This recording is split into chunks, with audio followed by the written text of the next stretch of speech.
आइए, आपका स्वागत है हमारे YouTube चैनल डॉक्टर राजमुनि जी DRSPARAJMUNI हम आपसे यहाँ चर्चा करेंगे। आज बातचीत करेंगे शोध प्रविधि के अंतर्गत पाठानुसंधान की विधि पर।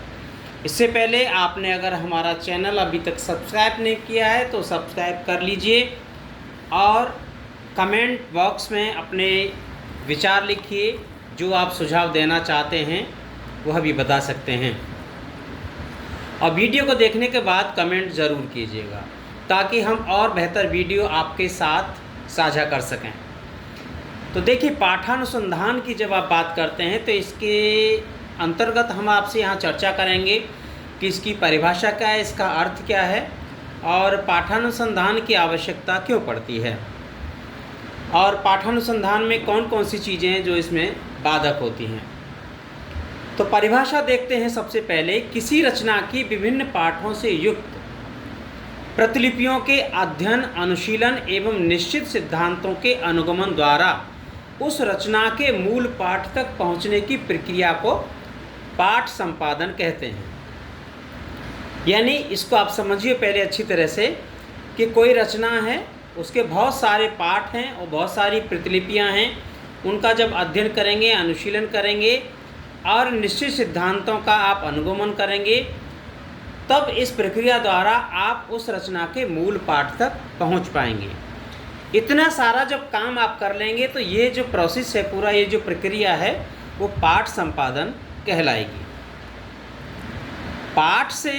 पाठ शब्द से तात्पर्य उस लेख से है जो किसी भी भाषा में लिपिबद्ध हो, जिसका अर्थ ज्ञात हो या ज्ञात हो सकता हो तथा उसकी जानकारी पाठ शोध करने वाले को हो। यानी आप समझे पाठ क्या है। पाठ का मतलब ऐसा लेख है जो किसी भी भाषा में वह लिपिबद्ध किया गया है, जिसका अर्थ या तो ज्ञात हो सकता है या ज्ञात है या ज्ञात हो सकता है। पाठ संपादन या पाठालोचन उस बौद्धिक एवं शास्त्रीय विधि को कहते हैं जिससे पाठ के संबंध में निर्णय देते हुए मूल पाठ का निर्धारण किया जाता है। यानी चाहे आप पाठ संपादन कहिए या पाठालोचन कहिए, ये शास्त्रीय विधि है जिससे आप क्या करते हैं, पाठ के संबंध में निर्णय देते हैं और आप कहाँ तक पहुँचते हैं, मूल पाठ का निर्धारण करने तक आप पहुँचते हैं। अब यहाँ ये तो हुई उसकी परिभाषा। अब देखते हैं कि पाठानुसंधान की आवश्यकता आखिर पड़ती क्यों है। कहा भी जाता है कि आवश्यकता आविष्कार की जननी है। जब जब मनुष्य को जिन जिन चीज़ों की आवश्यकता पड़ी तब तक उनका आविष्कार किया गया। पाठानुसंधान की आवश्यकता तब पड़ती है जब कृतिकार को स्वहस्त लिखित मूल पांडुलिपि उपलब्ध नहीं होती है। यानी जो रचनाकार है, जो लेखक है, उसकी अपने हाथ से लिखी हुई जो मूल दस्तावेज हैं वह उपलब्ध नहीं होते हैं, तब आपको पाठानुसंधान की आवश्यकता पड़ती है। इसके साथ ही समकालीन या उनके बाद के जो प्रतिलिपिकारों के द्वारा तैयार की गई मूल पांडुलिपि की प्रतिलिपियां ही प्राप्त होती हैं। आदर्श प्रतिलिपि वो मानी जाती है जो मूल पांडुलिपि की अक्षरशः शुद्ध नकल हो। यानी आइडियल,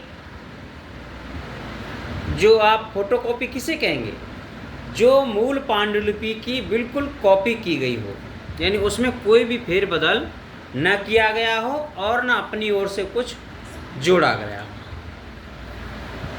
समझ में आई होगी मेरी बात। फिर देखिए, इसके लिए प्रतिलिपिकार को अत्यधिक सावधान एवं सतर्क रहना पड़ता है। प्रतिलिपिकार को भाषा एवं विषय की गंभीर जानकारी होनी चाहिए। जब आप कोई काम करते हैं तो ये निश्चित मानिए कि आपको उस विषय की जानकारी हो और उस भाषा की भी गंभीर जानकारी होनी चाहिए।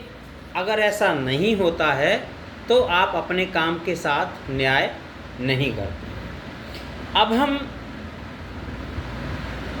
आगे के वीडियो में आपसे फिर चर्चा करेंगे कि पाठगत विकृतियाँ कितने प्रकार की होती हैं, विकृतियाँ क्या हैं।